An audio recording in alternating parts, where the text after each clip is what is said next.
La siguiente presentación corresponde a la segunda entrega, donde se evalúa la acción del viento sobre la estructura. Recordamos nuestro proyecto arquitectónico, la planta tipo de 2 departamentos por piso y la alternativa 2 seleccionada por el grupo en la primera entrega. Para el análisis de la acción del viento sobre la estructura, se sigue lo estipulado en el reglamento CIRSOC.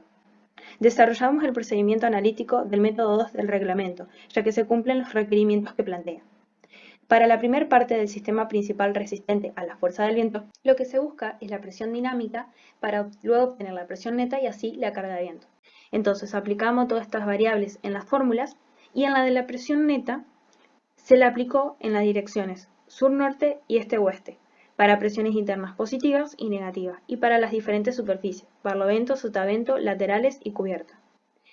La presión del viento en cada nivel obtenida fue modelada entonces como carga lineal actuante en las vigas extremas de cada piso, multiplicando la presión superficial del viento por la altura del piso correspondiente.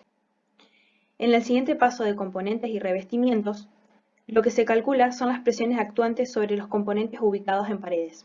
Se analiza entonces el comportamiento frente al viento de todas las aberturas en los diferentes pisos, para el viento en dirección sur-norte y dirección este-oeste. Para poder aplicar la expresión de la presión del viento, nos falta conocer el coeficiente de presión externa, el cual varía según la zona de ubicación de las aberturas y el área efectiva del viento. Luego, se calcula la resultante transformando esta carga superficial en puntual. Con estos valores y con la norma IRAM 12565, se toma la abertura de mayor superficie y nos determina que necesitamos un doble vidrio hermético de espesor de 4 más 4 milímetros. Lo siguiente fue la carga en el modelo y el análisis de resultados. Entonces, con el fin de evaluar los resultados de la acción del viento, se procedió a cargar todos los posibles esfuerzos horizontales externos que la acción del viento pueda generar sobre la estructura y los cargamos en el software Lyra. Utilizamos las combinaciones establecidas por el reglamento CIRSOC y planteamos con el grupo un quinto caso que, si bien no está propuesto en el reglamento, se decidió plantearlo con el fin de estimar el comportamiento de la estructura frente a la acción del viento en una determinada dirección en conjunto con la incidencia de los laterales y la cubierta. Nos quedaron así 8 combinaciones de cargas en cada caso, porque en cada dirección del viento se tuvieron en cuenta los dos sentidos y a su vez el coeficiente de presión interna positivo y el coeficiente de presión interna negativa. A su vez se cargaron los casos de carga desde LC1 para peso propio de la estructura, LC2 para el sobrecarga de uso y desde LC3 en adelante para las acciones del viento, que se dividieron a la mitad el B y el L para poder hacer todas las combinaciones correspondientes. Para la otra dirección, lo mismo, y esto sería para el caso 5, donde se tienen en cuenta los laterales, y lo mismo para la cubierta. Para las combinaciones básicas que consideran la acción del viento, se incluyen en el apéndice B del reglamento las mínimas combinaciones que deberían considerarse. Nosotros tomamos las 3 primeras para los estados límite últimos y la de estado límite de servicio. Estas 4 fueron aplicadas para las combinaciones anteriores. Sumando los 5 casos nos da un total de 160 combinaciones de carga que se encuentran y se pueden observar mejor en el software Lyra. Una vez cargado todo en el modelo, se analiza el comportamiento de la estructura en general para los casos de carga por separado y para todos los posibles estados mencionados. Se extraen así los datos de los desplazamientos de los estados de servicio de la estructura.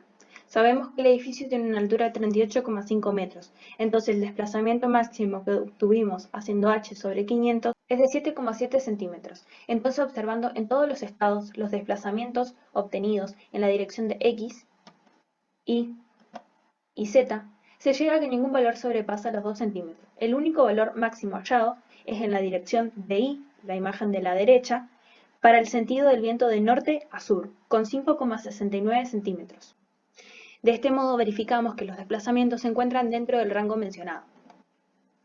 Con respecto a los aportes de rigidez de los distintos sistemas componentes de la estructura, pudimos observar que en la zona inferior del edificio predomina la rigidez aportada por el tabique y que en la zona media y alta predomina la rigidez del pórtico. Para el dimensionamiento de los elementos de nuestra estructura se consideró el sistema reducido indicado, tabique número 2 y vigas concurrentes 6 y 8. Esto se analizó en planta baja, luego en el piso número 10 se volvió a analizar el tabique 2. Se observa que el tabique está compuesto por 3 tramos, formando una C. De los valores obtenidos en Lyra, se considera el esfuerzo axil, ya que con las tensiones se determina el momento último y la carga última que nos permiten dimensionar. Además, se debe verificar el elemento estructural apandeo, compresión, como también a corte y flexión. Para el dimensionamiento de verificación a flexión y corte de las vigas convergentes de manera perpendicular al tabique número 2, se obtuvo de los diferentes estados los momentos máximos en tramo, tanto para la viga 6 de 19,2 como para la viga 8 de 5,24. Del mismo modo, se buscaron los cortes máximos que se los obtuvo de otro estado. Luego de realizar todos los análisis descritos anteriormente, se concluye que gracias a los aportes de rigideces del pórtico y del tabique, el comportamiento de la estructura en general es el esperado.